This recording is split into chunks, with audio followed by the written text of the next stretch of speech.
Good morning to all. நம்ம first class எந்த topic பார்க்க போகிறோம்னா சதவீதத்திலேருந்து போக போகிறோம். ஃபஸ்ட்டு டாப்பிக்கே என்னதுன்னா சதவீதம். ஸோ சதவீதம் பார்க்குறதுக்கு முன்னாடி பேசிக் சம்ஸ் இதெல்லாம் கொஸ்டினில் கேட்பாங்களான்னா கேட்டிருக்காங்க. ஸோ அந்த பேசிக்ஸ் மாடல்ஸ் என்னென்ன இருக்குதுன்னு பார்த்துட்டு நம்ம மூவ் பண்ண போகிறோம்.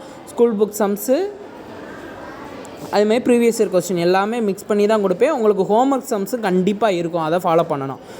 சரி, ஓகே, நம்ம கிளாஸ்க்குள்ளே போகலாம்.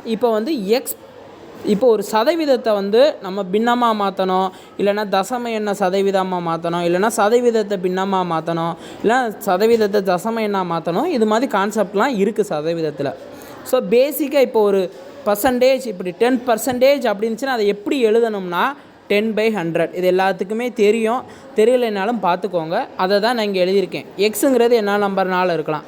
எக்ஸ் பர்சன்டேஜ்னால் எப்படி எழுதணும்? ஒரு நம்பர் கொடுத்துட்டு பக்கத்தில் பர்சன்டேஜ்னு வந்தாலே நீங்கள் என்ன எழுதிடணும்? அந்த நம்பரை எழுதி கீழே 100ன்னு போட்டுறணும். அதுதான் பேசிக். எக்ஸாம்பிளுக்கு நான் கொடுத்துருக்கேன் பாருங்கள், 100% அப்படின்றச்சுன்னா அது எப்படி எழுதலாம்? 100/100. நான் இங்கே என்ன கொடுத்துருக்கேன்? 60%. அதை எப்படி எழுதலாம்? 60/100. ஓகே, இப்போ அடுத்தது பாருங்கள். இப்போ ஒரு பின்ன நம்பரை சதவீதமாக மாற்றணும்னு செஞ்சால் நம்ம என்ன செய்யணும்? 100ஆல் பெருக்கணும். இப்போ 3/5ங்கிறது ஒரு பின்னம். அதை நம்ம சதவீதமாக மாற்றணும்னா என்ன செய்யணும்? அதை 100ஆல் பெருக்கணும். அவ்வளோதான். அப்போனா 60%. இதே இது ஒரு தசம எண்ணை சதவீதமாக மாற்றணும்னா என்ன செய்யணும்னா 100ஆல் பெருக்கணும். பின்னம் டு சதவீதனாலும் தசம எண் டு சதவீதனாலும் நம்ம என்ன செய்யணும்? 100ஆல் பெருக்கணும். இப்போ 0.55 × 100னா அதை சதவீதமாக மாற்றோம்னா 55%. ஸோ இது எப்படின்னா, இப்போ 0.55 × 100ங்கும்போது நீங்கள் ஒன்றும் செய்ய வேண்டாம், கொடுத்துருக்க நம்பர் எல்லாத்தையும் அப்படியே மல்டிப்ளை பண்ணிடுங்க. அப்படியே 2 0. இப்போ நம்மளுக்கு என்ன செய்யணும்? இங்கே 2 ஸ்தானம் தள்ளி புள்ளி வைக்கணுமா? இந்த 2 ஸ்தானம் தள்ளி புள்ளி வச்சிட்டோம்னா என்னதாயிரும்?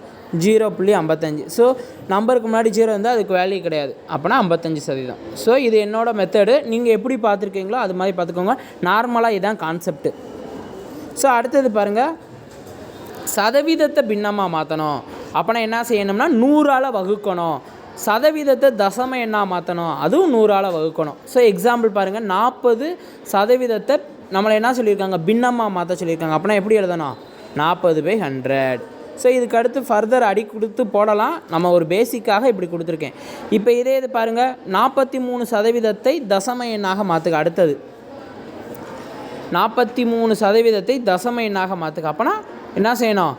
சதவீதத்தை தசம எண்ணாக மாற்றணும்னா 100ஆல் வகுக்கணும். அப்போனா 100. ஸோ அப்போனா என்ன பண்ணோம்? 43/100. அப்போனா 2 ஸ்தானம், 2 0 இருக்கனால 2 ஸ்தானம் தள்ளி புள்ளி வைக்கணும். அப்போனா என்ன வரும்? 0.43. ஸோ இதுதான் கான்செப்ட்டு. இது தெரிஞ்சிருந்தால் தான் நீங்கள் என்ன பாயிண்டில் கொடுத்துருந்தாலும் பின்னத்தில் கொடுத்தாலும் சதவீதத்தை மாற்ற முடியும். இதுதான் பேசிக்.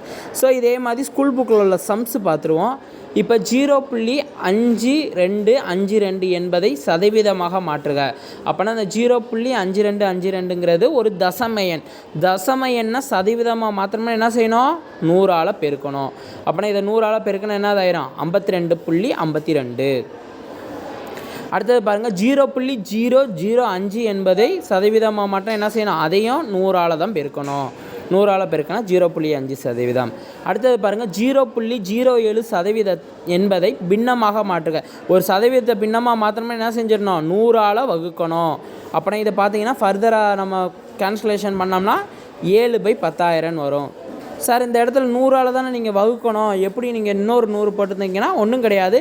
நான் எடுத்தோன்னே இந்த 0.07ங்கிறத நான் முழு எண்ணாக மாற்றுறதுக்காக என்ன செய்ய போகிறேன்? 2 ஸ்தானம் தள்ளி இருக்குது. அப்போனா 100ஆல் பெருக்கணும். மேலேங்களே 100ஆல் பெருக்கணும்னா என்னதாயிரும்?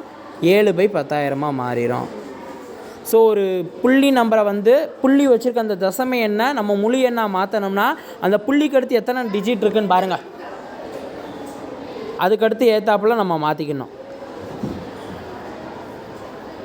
இதே மாதிரி தான் மற்ற எக்ஸாம்பிள்ஸும் இதே மாதிரி தான். இப்போ எக்ஸாம்பிள் பாருங்கள், 28 பின்னமாக மாற்றுக்கணும். என்ன செய்யணும்? 28 1/3%னா பின்னமாக பார்த்தோன்னா 100ஆல் வகுக்கணும். ஸோ 85 வரும். கடைசி அடி கொடுத்தோம்னா 17/60.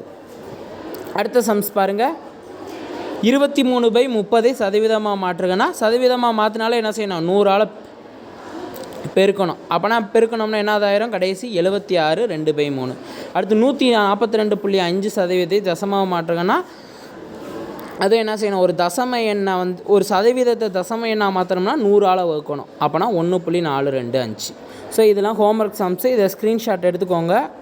இதே மாதிரி தான் நம்ம பேசிக்கில் இருந்து தான் ஹையர் லெவலுக்கு போகிறோம். ஸோ எல்லாத்துக்கும் புரிஞ்சிருக்குன்னு நினைக்கிறேன். எதுவும் டவுட் இருந்துச்சுன்னா கீழே கமெண்ட் பண்ணுங்கள். தேங்க்யூ.